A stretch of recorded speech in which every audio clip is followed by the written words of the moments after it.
YouTube channel Kakopata RCS Blog Assam. আজি আপোনালোকৰ লৈ আহিছোঁ এটি নতুন ভিডিঅ' দি হৈছে এটা মই কেক বনাই দেখাম আপোনালোকক কেনেকুৱা ধৰণৰ কেকটো বনাব পাৰি আৰু কি বনাব পাৰি। গতিকে ভিডিঅ'টো মানে চাই থাকিব ভালকৈ স্কিপ নকৰাকৈ আৰু ভিডিঅ'টো ভাল লাগিলে এটা লাইক কৰিব, শ্বেয়াৰ কৰিব আৰু ছাবস্ক্ৰাইব কৰি অল নটিফিকেশ্যনটো অন কৰি থ'ব।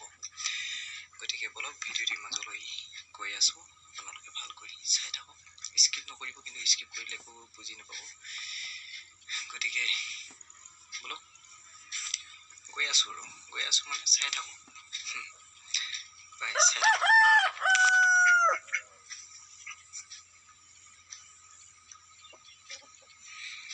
ৰ'ব কেকটো দেখুৱাৰ আগতে মোৰ মানে আৰু এটা কথা ক'বলৈ থাকি গ'ল।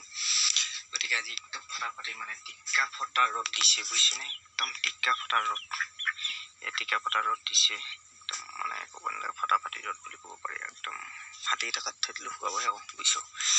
তাৰ আগতে মই মানে ক'বলৈ বিচাৰিছিলোঁ কি, মোৰ মানে একদম এই গৰমত মানে থাকিব নোৱাৰা কাৰণে মই একদম আজি গেঞ্জি পিন্ধিয়ে মুঠতে একদম ভিডিঅ'টো আৰম্ভ কৰি দিলোঁ আৰু বেয়া চেয়া নাপাব আৰু, কি কৰিবি আৰু। একদম খজুৱাই গৈছে একদম মানে পিঠি পিনি, এতিয়া গাটো ধুব লাগিব। একদম গাটো ধোৱা নাই মানে একদম হ'ল 2 দিনমান, লেতেৰা মানুহৰ কথা আৰু লেতেৰা হয় গা ধুই। এয়া আৰু আমাৰ ঘৰখনীয়া এনেকুৱাই আৰু ভঙা চিঙা ঘৰ, কি কৰিবি আৰু যিহেতু এতিয়া বাৰিষা ছিজন মানে একদম পথাৰত মানে একদম পূৰা পানী এভেইলেবল হৈ আছে। গতিকে জাল এখন বনাই থৈ দিছোঁ, আজি ফিটিং কৰি থৈছোঁ, আজি জালখন পাতিম বুলি ভাবিছোঁ। মাছ কেইটামান চালোঁ হ'ব এসাঁজ। কি কৰিবি আৰু, চৰকাৰো মানে একদম একো সা সুবিধা নিদিয়ে, গোটেই ফচল নষ্ট হৈ গৈছে মানে একদম, ফচল মানে শাক পাচলি খতম আৰু একদম চেলাকাঠি মাৰি দিলে মানে জুই জ্বলি যায় মানে একদম। এইফালে মানে হেন্দালিটো মানে দেখিছোনে একদম পূৰা শুকান হৈছে। এইফালে হেৰিখন মানে শুকান, এইফালে মানে আৰু একদম উপায় নালাগে আৰু। একদম বেঙেনা দুজোপা আছিলে, এই দুজোপাকে খাই থৈ দিলে পাল, কি কৰিবি উপায় নাই। একদম চব একদম গোটেই শুকান, একদম মানে ক'বই নালাগে আৰু, কি ক'ম আৰু, একদম উপায় নাই আৰু। গতিকে নিজৰ খাই কিমান শিকাম আৰু কিনো কৰিবি।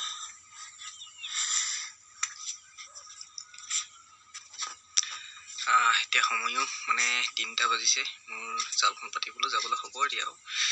হ'লেও যোৱাৰ আগতে আপোনালোকক কেকটোনো কেনেকৈ বনাই তাকে দেখুৱাই লওঁ। মোৰ ইউটিউব চেনেলটো নাম আকৌ এবাৰ কৈ দিছোঁ, কাকপথাৰ RCS ব্লগ আছাম বুলি চাৰ্চ কৰিলে পাব। গতিকে যিমান পাৰে ছাবস্ক্ৰাইব কৰি দিব আৰু লাইক কৰিব, শ্বেয়াৰ কৰিব। আৰু আপোনালোকৰ ভিডিঅ'বিলাক মই যিমান পাৰোঁ শ্বেয়াৰ কৰোঁ, ছাবস্ক্ৰাইব কৰোঁ আৰু লাইক কৰোঁ। কিছুমান মুঠতে 1-2 কমেণ্টো কৰোঁ আৰু কমেণ্টো কৰিব। যেনেকৈ মানে একদম যি উদ্দেশ্যলৈ কমেণ্ট কৰে আৰু আপোনালোকৰ কথা কিহে ক'ম আৰু, উপায় নাই। নতুনকৈ বনাই চাইছোঁ আৰু ভিডিঅ' খোলাটো বহুত দিন হৈ গ'ল, চেনেলটো মানে একদম কমেও 4 বছৰ মানে হৈ গ'ল বোলা নিচিনা মোবাইলটো লোৱাৰ পৰা। খালি আৰু কি কৰিবি আৰু গান এটা ৰচি আছোঁ, আৰু 2 দিনমান পিছত মানে আপোনালোকে পাব। কমেণ্ট কৰিব, যদি আপোনালোকে কমেণ্ট কৰে তেতিয়াহ'লে মই গানটো এৰি দিম বুলি মোৰ আশা থাকিল। আৰু গানটো বিশেষ মোৰ সুৰ নাই, হ'লেও মই নতুনকৈ এটা গান ৰচিছোঁ, বিষয়টো আপোনালোকে গম পাব আৰু গানটো শুনিবলৈ পাব। কিন্তু আপোনালোকে যিমান পাৰে কমেণ্ট কৰিব, গানটো শুনিবলৈ বিচাৰে নে নিবিচাৰে নে দেই। ঠিক আছে।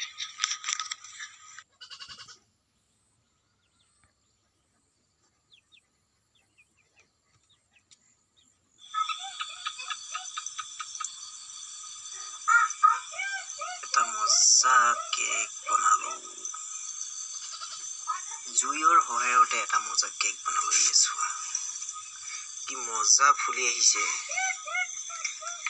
এই কেকটো বনাইছোঁ মই ময়দাৰ, গাখীৰ আৰু কণী লৈ আৰু অলপ বেকিং পাউডাৰ আৰু ৰিফাইন ব্যৱহাৰ কৰি সকলোখিনি মিশ্ৰণ কৰি এটা মজা কেক বনাইছোঁ। চোৱা কি মজা ফুলি আহিছে, আপোনালোকে বনাই খাই চাব পাৰে।